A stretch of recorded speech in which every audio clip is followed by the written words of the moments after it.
Hello, dear students. I hope you all are doing good. I, Pragya Sekhri, after so long welcomes you to my channel Maestro Study Lab.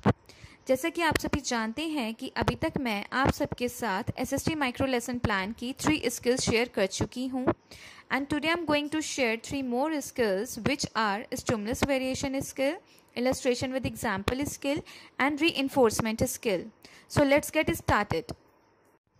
So here is micro lesson plan number 4 which is stimulus variation skill. So जैसे कि आप सभी जानते हैं कि मैंने SST में class 7 का टॉपिक फार्मिंग सिलेक्ट किया हुआ है. आप अपनी मर्जी से SST का कोई भी चैप्टर और टॉपिक सिलेक्ट कर सकते हैं. सबसे पहले हम इस पेज पर स्टिमुलस वेरिएशन स्किल के जो कंपोनेंट्स हैं हम उन्हें इस पेज पर नोट डाउन करेंगे. फर्स्ट इज जैसे body movement, gestures, change in speech pattern, focusing, change in interaction pattern, audio visual switching, pausing and student participation. So basically stimulus variation का मतलब होता है कि जब हम बच्चों को कोई भी टॉपिक पढ़ाते हैं, कुछ भी उनके साथ डिस्कस करते हैं, तो हमारे उस पढ़ाने में हमने कौन कौन से वेरिएशन यूज़ किए हैं, मतलब कि हमारे पढ़ाने में हमने कौन कौन से मेथड्स को यूज़ किया है. जैसे कि बॉडी मूवमेंट, हम बच्चों को हैंड्स को मूव करके हम कुछ पढ़ा रहे हैं, या हम क्लास में घूमकर बच्चों को पढ़ा रहे हैं, हम जेस्चर्स के थ्रू बच्चों को पढ़ा रहे हैं, हम अपने बोलने का जो तरीका है, हमारी जो स्पीच है, हम उसमें कुछ वेरिएशन ला रहे हैं. लाइक कहीं पर हम बहुत लाउड हैं तो कहीं पर हम बहुत लो साउंड कर रहे हैं. So these all are the stimulus variation. मतलब कि हम बच्चों को पढ़ाते टाइम क्या क्या वेरिएशंस, क्या क्या मैथड्स यूज करते हैं. कई बार हम बच्चों को पढ़ाते हुए 2 पल का पॉज ले लेते हैं, कुछ पल के लिए हम रुक जाते हैं, देन हम बच्चों से क्वेश्चन पूछते हैं. जब हम बच्चों से क्वेश्चन पूछते हैं तो वो हमारा स्टूडेंट पार्टिसिपेशन कहलाता है. सो ये सभी हमारा स्टिमुलस वेरिएशन के अंडर आता है.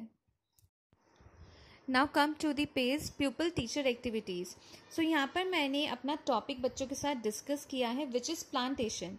सो जब मैंने बच्चों को प्लांटेशन टॉपिक पढ़ाया तो मैंने उसको पढ़ाते टाइम कौन कौन से स्टिमुलस वेरिएशन स्किल के जो कंपोनेंट्स हैं वो कहाँ कहाँ पर मैंने कौन कौन से कंपोनेंट्स को फॉलो किया है आप इस पेज पर देख सकते हैं. जैसे फर्स्ट सेंटेंस में मैंने ऑडियो विजुअल स्विचिंग यूज़ किया है. सेकंड में मैंने हैंड मूवमेंट्स के थ्रू बच्चों को एक्सप्लेन किया है. देन मैंने थर्ड में 2 पल का पॉज लेकर बच्चों से कुछ पूछा है. क्लास में घूमते हुए भी बच्चों को पढ़ाया है, जैसे कि आप यहाँ पर देख सकते हैं moving in the class. Then body movement, then change in interaction pattern. Change in interaction pattern का मतलब होता है कि मैंने पर्टिकुलर किसी एक बच्चे को खड़ा करके कुछ पूछ लिया, या फिर मैंने सभी बच्चों से कुछ क्वेश्चन पूछ लिया, या फिर मैं बच्चों को कोई स्लाइड दिखाकर, कोई वीडियो दिखाकर टॉपिक समझा रही हूँ. सो ये सभी होते हैं इंट्रैक्शन पैटर्न्स, कि हम इंट्रैक्शन पैटर्न हम इनमें कौन कौन से चेंजेस ला रहे हैं.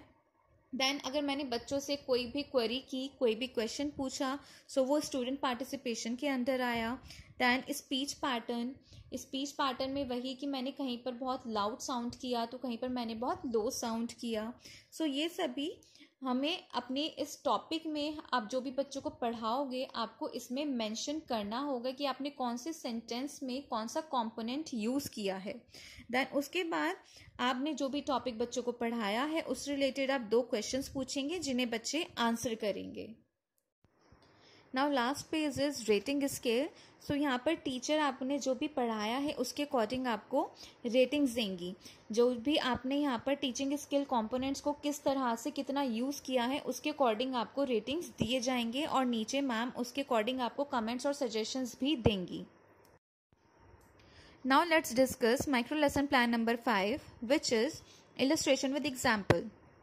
सो सबसे पहले हम इलस्ट्रेशन विद एग्जाम्पल के जो भी कंपोनेंट्स हैं उन्हें लिखेंगे. Simple and easy illustration, use of relevant illustration, interesting illustration, using appropriate media for illustration, use of induction और deduction method in illustration, appropriate number of illustration, understanding of concepts by students. So basically example और illustration में क्या difference होता है कि suppose मैंने बच्चों को कोई फ्रूट दिखाया, या दिखाया नहीं, मैंने बच्चों को नॉर्मल वर्बली बताया that Apple is a fruit, but so this is called example. But जब मैंने बच्चों को एक रियल एप्पल दिखाया, so that is called illustration. मतलब कि बच्चों को कुछ दिखाकर एग्जाम्पल देना, कुछ दिखाकर समझाना इलस्ट्रेशन विद एग्जाम्पल कहलाता है। Now come to the pace pupil teacher activities.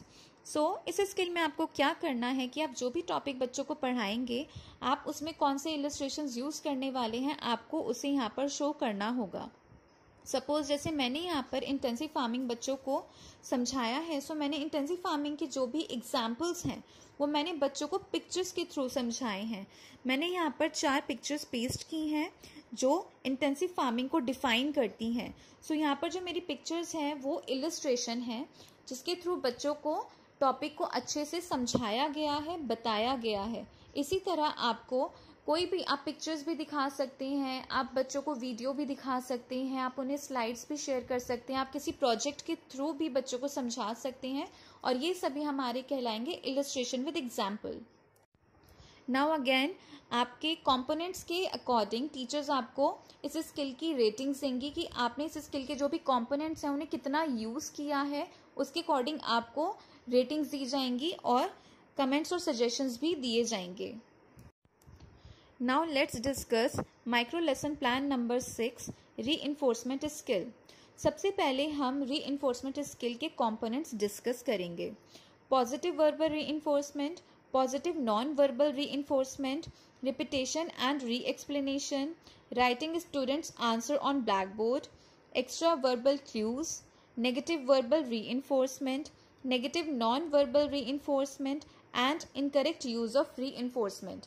Basically reinforcement का मतलब होता है कि जब भी हम बच्चों के साथ कोई टॉपिक डिस्कस करते हैं और उनसे कुछ पूछते हैं तो हम उन्हें कैसा कमेंट देते हैं। मतलब सपोज मैंने बच्चों से कोई क्वेश्चन पूछा और बच्चों ने मुझे उसका सही आंसर किया, तो मैं उन्हें बोलूँगी वेरी गुड और कीप इट अप। इसका मतलब हुआ कि मैंने बच्चों को और स्ट्रॉन्ग बनाया और मोटिवेट किया कि वो और भी अच्छा कर सकते हैं। This is called reinforcement. इस स्किल में हम जो भी टॉपिक बच्चों को पढ़ाएंगे, जो भी हम उनसे पूछेंगे, हमें रीइंफोर्समेंट स्किल को फॉलो करना होगा। इसमें हम रीइंफोर्समेंट स्किल कैसे फॉलो करेंगे कि हमें हमेशा पॉजिटिव रीइंफोर्समेंट देना है, हमें बच्चों को नेगेटिव रीइंफोर्समेंट नहीं देना है, हमें हमेशा रिपीटेशन और री एक्सप्लेनेशन करना होता है। सपोज अगर मैं किसी बच्चे के आंसर को रिपीट कर रही हूँ तो वो भी आपका रीइंफोर्समेंट के अंडर ही आएगा। या सपोज मैं किसी बच्चे के आंसर को ब्लैक बोर्ड पर लिख रही हूँ तो वो भी रीइंफोर्समेंट के अंडर ही आएगा कि बच्चा उससे और भी मोटिवेट होगा कि मैं और भी अच्छा करूँगा, मैं और अच्छे से पढ़ूंगा। As you can see here कि यहाँ पर मैंने बच्चों से 6 क्वेश्चंस पूछे हैं और बच्चों ने जब मुझे उनका आंसर दिया है तो मैंने किस तरह से रीइंफोर्समेंट स्किल को फॉलो किया है। जैसे मैंने फर्स्ट क्वेश्चन में बच्चों को गुड दिया है, मतलब कि मैंने यहाँ पर बच्चों का जो आंसर है उसको रिपीट किया है। सेकेंड में मैंने वेरी गुड रीइंफोर्समेंट दिया है बाय स्माइलिंग फेस। थर्ड में मैंने well said bye repeating the students answer, मैंने फिर से बच्चे के आंसर को रिपीट किया और वेल सेड बोला। ये रीइंफोर्समेंट के अंडर आया।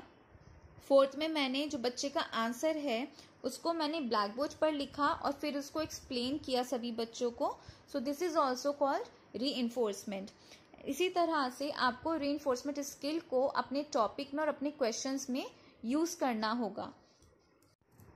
देन टीचर्स आपको आपके स्किल के अकॉर्डिंग कि आपने रीइंफोर्समेंट स्किल के कंपोनेंट्स को अपनी टीचिंग में कितने अच्छे से फॉलो किया है, उसके अकॉर्डिंग आपको रेटिंग्स दी जाएंगी और आपको सजेशंस भी दिए जाएंगे कि किस कंपोनेंट में आपको कितनी इम्प्रूवमेंट की ज़रूरत है।